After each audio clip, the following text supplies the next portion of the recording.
But at the beginning, the wishes were try to protect Market Street if you can.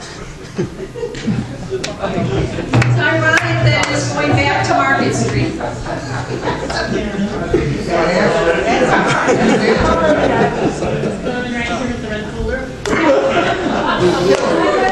about tax revenue. This is a big piece of real estate in downtown. Is this going to be good for our future tax revenue laws? We love it if we had all this land sold, but you know, if you start driving around there and you see there's a lot of empty lots we got to sell. There's a lot of empty lots to sell. And don't forget, we got across the way, we got the whole Edison Landing by the Merritt Building. We got to sell all that. We got lots of land for sale. So yeah, we wish we didn't have to do this. Trust me, the people that own the land wish we did not have to donate hundreds of thousands of dollars of land to this project. We wish we could sell it. But this hopefully is going to generate enough activity that the rest of the land starts to get sold. Right here? Last row. I'm an actual vendor, a seasonal vendor at the market as where it exists, and I do artwork and stuff. And with the market, and I've been doing it around 7 years. And I still run into somebody I'm talking about, you know what, I do, artwork, I sell it on the market. Muskegon's got a farmer's market. I'm really tired of hearing that. So I'm all for the move. Yeah. Because people don't know where it's at. And these people have lived here 15, 20 years and never knew we had a market here. Because the company people that it sits in. And it's sad that there's people that use the market, and that's great. I don't think it's that much more of a walk or a bike ride or a bus ride to get to the market where it's going to be, where they can't use it also. But I have a question. My biggest question is, as a seasonal vendor, when there's a festival that they have downtown, and it happens to be on a Saturday, being a seasonal vendor, I don't want to go to the market and tell them, oh, by the way, you can't set up today, because they're selling spots for $120 a piece because it's an art fair. That's my question. Yeah, that's a good one. And if I'm a seasonal vendor, and it's Saturdays, Tuesdays, Thursdays, and Saturdays is my day, I want to be down there that day somehow. Yeah. And that is what the city will be dealing with that, but it's my understanding that their intention is the market has priority over festivals, and so the festivals have to work around the market. That's their current stance on that. I wouldn't do that.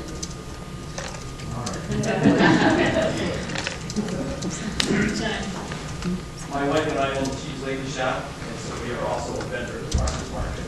And I'd like to add is what we are definitely for. We are very excited about this market. Give a big thumbs up. We also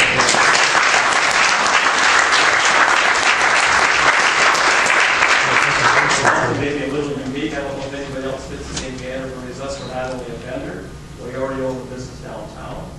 As a business person who owns their own building downtown, we are dying to have more businesses downtown. We are very lonely down there. We very strongly believe that this is going to help get some of those empty buildings filled up all around the world. Every building around the world is empty. We also live downtown. And we would love if people who live downtown to have this made downtown. So I think we should get 3 votes. To add to that, if people really want to know what Muskegon used to look like, go to the Muskegon Historical Museum down on Western, and go in and look at the pictures they have of the way Muskegon used to be. If you look at the pictures the way it used to be and the way it is now, you would think we were a ghost town. So. There is someone else up there, and then I'll get to And you. how much time do we have just so we know? It's 10 minutes to 8. Okay. How are you going to advertise or promote? I was not born and raised in this area, but I hear people talking about downtown this weekend. They want to come to this area, they want to be part of this area. But my daughter loves downtown. How are you going to promote this? Well, and that's another good question.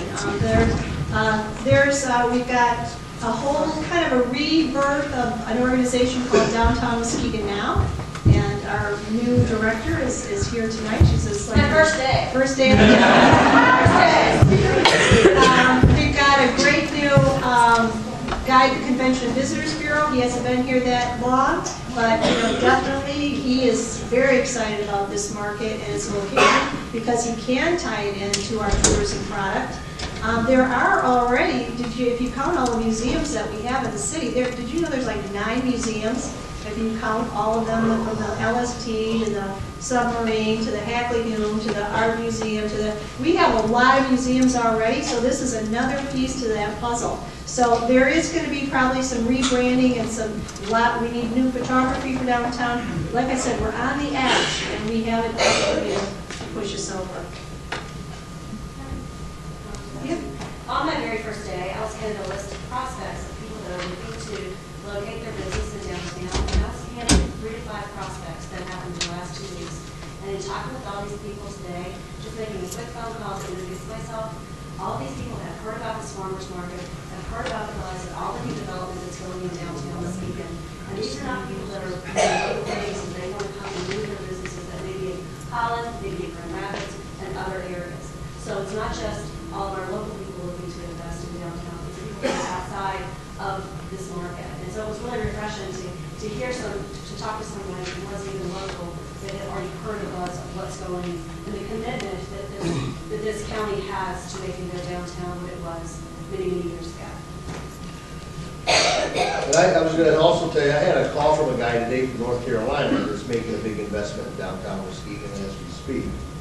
For the new brewery and the top shelf pizza and so forth. And in a lengthy call, he was so excited about this coming downtown, he couldn't stand it. He said, and he's originally a Muskegon man, born and raised here, coming back, moving back in a couple of years. And it was very interesting to talk to him, and he was extremely excited about this. I think he's already bought 8 properties here in the last couple of years. So he's looking for a change. He sees it coming. Marcia. Yeah, Marcia Hurridan,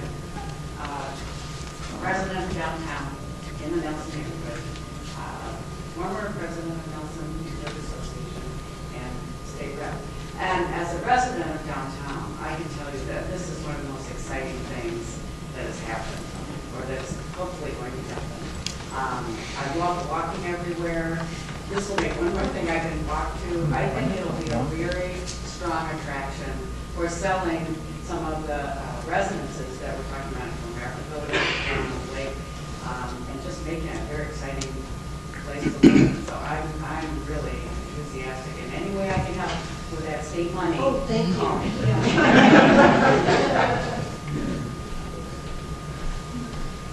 Gentleman lecture. You mentioned people coming from different areas to use market. Have you done a study? Do you have numbers of where they're coming from what areas? I don't know if I do recently. There's been, like I said, there's been a number of studies about where they're coming from, and that's why we know it is indeed regional, it's not local. And I don't have those off the top of my head. And you can see that's what's changing though, because it used to be this was the only market. And so we used to draw people from a much wider area than we do now. And so that's another reason for looking at this as a market of the future for the next generation.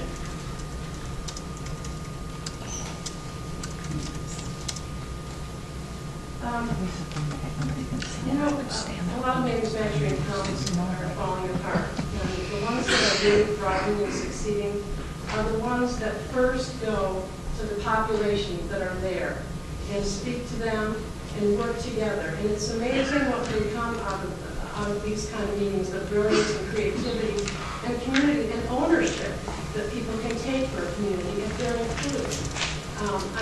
I'd like to know what the diversity of the Citizens Advisory Committee is, how that was chosen, is it chosen yet, how big is it, who does it include? You know, I really think if that flea market, if the decision to not have the flea market there, which I don't think is going to work here, and my fear is that that's going to become an upscale market, and those houses get in that will not serve economically the poorer population. But the thing is, I just feel like Muskegon, and I've been for a year going to city commission meetings asking people the city leaders to include and the developers to include populations that they're going to affect. You know, this can be seen as a gentrification move. And if you get rid of the flea market, that will seal the deal on that it is.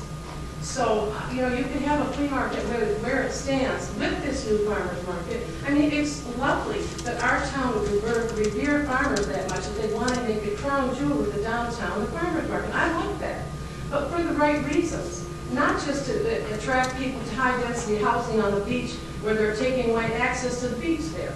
Not just for rich white people. That's the thing. And you know, the black community does feel intimidated to come across Muskegon Avenue. It's the truth. Children at the Hackley community, at the Hackley Park Christmas Festival, were called the N-word last year, children. Now, we have a racism problem in downtown Muskegon, and it's not being addressed. So, the farmers market really is a key thing in this problem. So, you know, I hope going forward, you know, I heard that this is a great trend that is not going to be stuck. So, you know, if it is, then, you know, to make it succeed and to make it work for the whole community, I really hope that you can really get with a wide diversity of people and start working together. You know, it'll be hard. Yes, it will be hard, but it will be worth it. And the community will take ownership and take pride and be part of it. So, you know, the other thing that I wonder about is, I don't know exactly from these drawings, but have you talked to Merrick about partnering with making it the most green, sustainable, solar, wind, and runoff is one of the biggest polluters of our lakes. So I don't know if those are curves there, but you know there's now stuff where you indent the grass so that the water runs down and actually waters things instead of just pollutes the lake. So you know, these are some of the concerns that I have. And the composite material, are you going to be using recycled composite material? You know, Yes. good. So let me see if there's anything else in here. Do you live in one of the neighborhoods? Because our team is not filled out yet. So. Hang around it. And we hear you. I mean, I think one of the reasons there's so much passion behind this project is a lot of the people grew up in the neighborhood.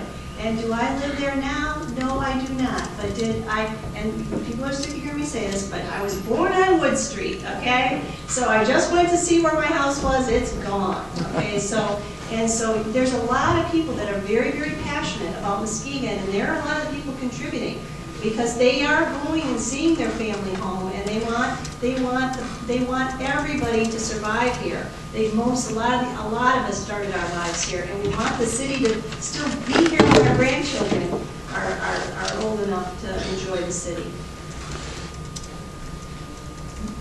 Do you still want the city separated? That was you trying to say, you know, that's the main issue.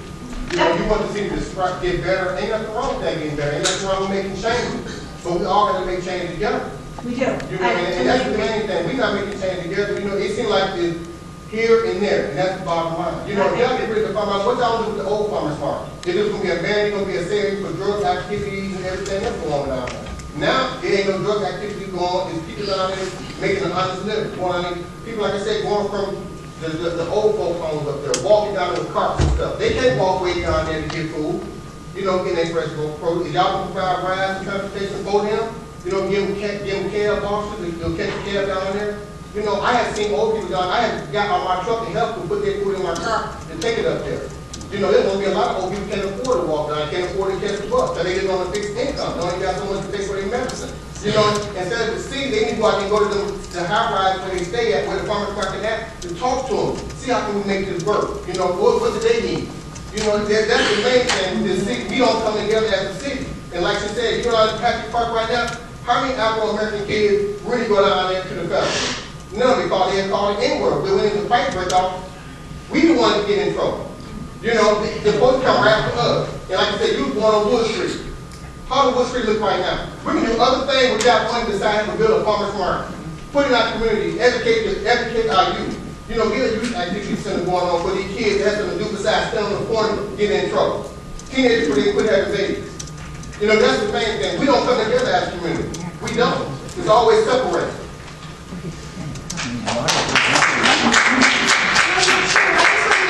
Everybody's heard now before, you know, and appreciate.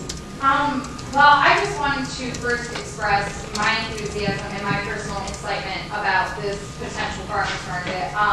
For the past, I want to say 6 years, I've worked at a huge variety of locally owned businesses all within the downtown area. We've heard from a lot of people that live in downtown. I've never lived in downtown, but I've always, since the day I had the ability to get to downtown, I've always supported it. It's always where I try and keep my money. We've talked about how you're having a meeting specifically for people at Jackson Hill, which I absolutely believe needs to happen, people directly affected in the neighborhood. But I lived in Norton Shores for 15 years. I now live in the NIMS neighborhood. I have the ability to get to Meijer. I can go shop at Meijer. I don't want to shop at Meijer. I want to give my money to the local vendors, to the local businesses in the downtown area. And when I moved out, downtown Muskegon was the first place I looked. It just so happened NIMS turned out to be the best neighborhood for me, and I walk to and from Heritage Landing. The job I'm currently at, I walk to and from because I share a car with my boyfriend. Don't always have the accessibility to the car, so I walk to and from my current job when I have to. I walk to and from restaurants downtown, to and from local businesses. And I've never walked to or from the farmer's market with as much ease as this would provide. And so people focus a lot on like parking or the accessibility for the neighborhood it currently resides in, but this provides a lot of accessibility for a lot of other people that currently don't have it. So I'm very excited and enthused about this, and I hope the best for it. Good evening. You're supposed to say good evening. This place is really user friendly. I just want to ask that you use language to create a bridge. I think this is an excellent community forum for dialogue, and great forums have the creative tension of two ends. But forums fall short unless there's a verbal bridge developed. Part of the concern, I'm hearing two things. Excellent presentation for the relocation and development. I'm also hearing some language of a separation that's manifested by race and income and so what have you. And I know we talked, Cindy, so will you help with the bridge? And I know you're going to deal with this tomorrow, but I think we would be negligent tonight if there was not some type of verbal bridge developed. What is some of the hopes of the vacancy that will be left in Jackson Hill? What are some of the possible hopes of investing in that as well? I think that would help in the dialogue tonight. Can you help us with that? Well, I can, a little bit. A little bit. I think to the person's point about getting some more creative people involved, because again, I got to be focused on this, and we need someone else to be focused on Jackson Hill. But because of this, I drove all the way around Jackson Hill, tried to see where the water is down there, the water area, where there's some natural beauty. There's natural beauty connected to Jackson Hill and that whole piece of property. It's a very unique piece of property, and it's going to take probably something like you're suggesting, really a lot of creative minds to figure out what to do with that Jackson Hill area. And so I don't want, that's why I said I don't want to say what it could be, because I think it might be beyond what we local people are imagining for Jackson Hill. So but we need someone to be the champion for that project. And there's people here, and every project needs a champion, and I hope someone will step up and champion that Jackson Hill project.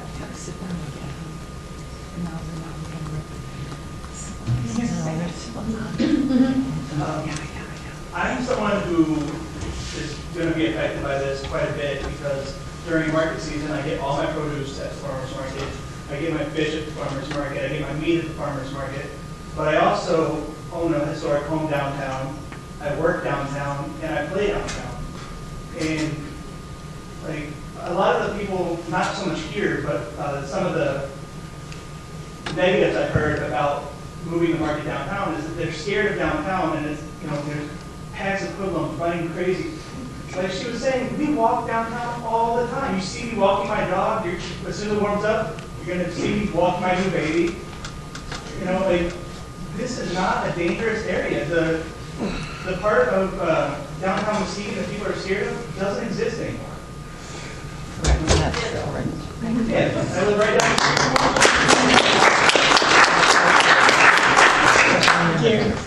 I just want to second what the gentleman said. We've lived downtown for a little over 4 years now, and I would like to see us, put this urban myth to bed, once and for all, that downtown is not safe.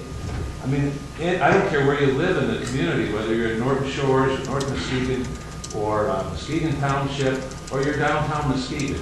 We all have the potential, from time to time, that there could be vandalism, or you might feel insecure or unsafe. But downtown Muskegon, not once in the last 4 years that we've been down here, have we ever felt unsafe, ever felt that in some way we were in jeopardy, being downtown? It's been a great place to live, and access to all of the amenities that downtown offers, is really unparalleled. And as John and Kathleen said earlier, I'm 100%, in support of the move. I think this would be a huge catalyst, for further downtown development. And I don't care where you live in this community, what neighborhood you're part of. A strong downtown core is going to benefit all of us, and that's what we need to keep working toward.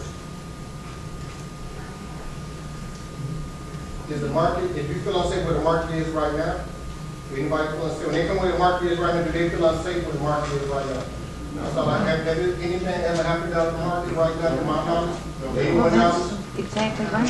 That's what he's saying. That's all I got to say. I sell at the market when I need extra money, and I did have an incident at the market. It can be either side, either any race that can feel slighted or in danger. It was to the point where I didn't go and sell at the market there again for a while because I was fearful and I was threatened. So it's not just a one side is right, one side is wrong. And in answer to your question, yeah, I was fearful. I didn't go back for a while. And so it works both ways. I've been going to this market for about 25 years, and my partner's family is 3 generations into this market. And she currently vends at this market. I love the diversity in Muskegon Market. I love that I can see people from all parts of the country. I love that I can see people who I might not see anyplace else there at this market. And I want that spirit to be infused in any market. I also know, for the market in my neighborhood, I would mourn losing it. But this is our common neighborhood. Downtown Muskegon, I live out towards Holtman. This is still my community because it's downtown. I know a lot of farmers live downtown.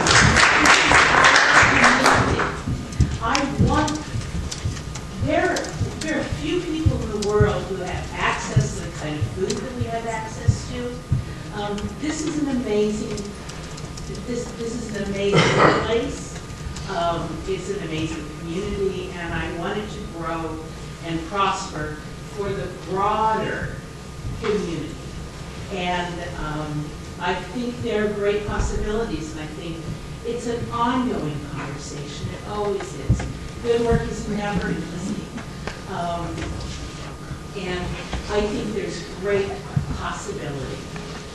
And I want to see that possibility come to be. I hear there's a hand up here that I've been ignoring. I just want to say that I think you've done a very commendable job of getting this all in front of the public, and I'm delighted to hear the other meetings that you're going to have. And I was initially not for this transfer to the new site, but I think it's fabulous. I think we must do it and do it as quickly as we can.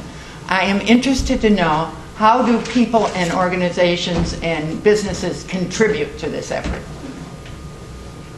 Great question. There is going to be a fund set up at the Community Foundation that, to accept the funds. And we're looking at the whole sponsorship, the buy bench, and all that, those types of things as well. But again, we wanted to get through this, and then at some point, the city will say it's a go, and then we can start really raising all that money. But our feelers are telling us that the money's there, and it is something that people want to give to. So we have I've got a draft of a pledge card that I'm dying to print. Thank you. I'm primarily a Saturday shopper at the market. I'm just curious as to what are the numbers on the other days during the week? And is that clientele different on the weekdays versus the weekends? I'm just curious. There are people who know that are going to be on the advisory committee, but I don't know that. Those numbers are lower on Tuesdays and Thursdays. However, I think by location alone, a lot of more business people would use that on Tuesdays and Thursdays just because it's really much more. Yeah, and I'm a Saturday shopper as well, but I work downtown. I cannot wait to be using it during the week, and I'm going to unfortunately do something else on Saturday, but I'll be coming downtown during the week. So I can see you're right. It's going to shift some of our patterns and our lifestyle. It will, hopefully in a positive way. Yes, because I'm here with people who are highly concerned with image over reality. The articles that have come out in the MLive with regard to this project, first of all, 2 meetings that were scheduled for after this almost look like a bruise. Like White Power will be getting together at Beardsley Theater to make big decisions today. And in the following days, if you can figure out what time we're going to get together, you guys can get together in your little clutches in these small communities. Once again, the duality.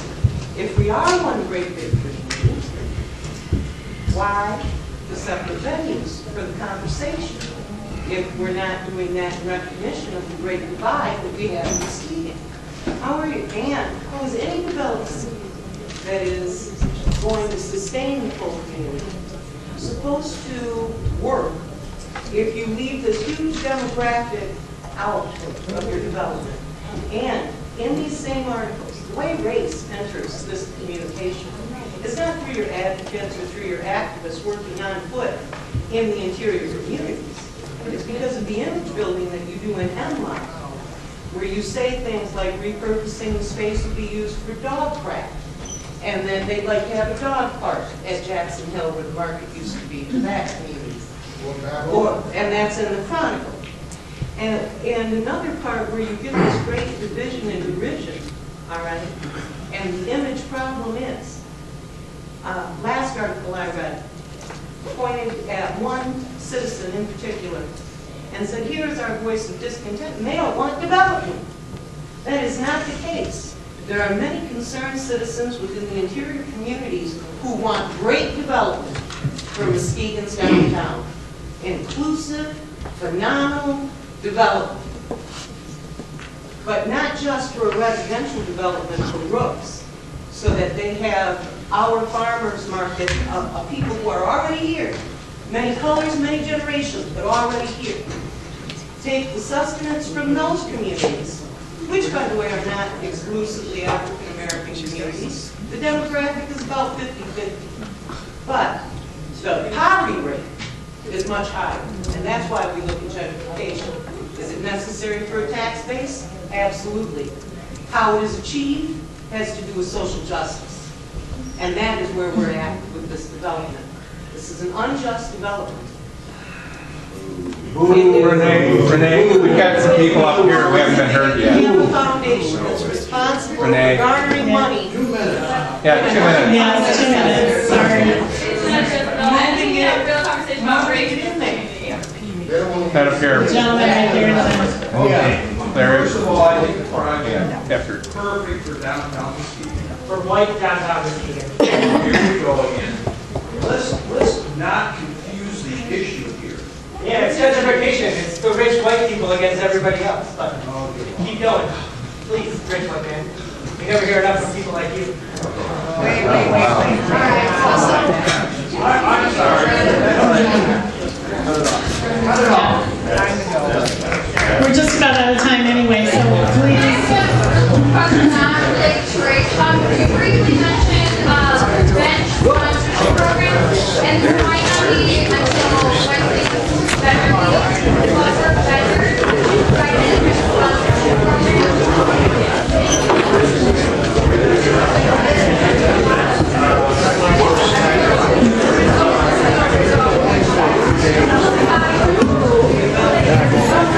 will you turn it off, please?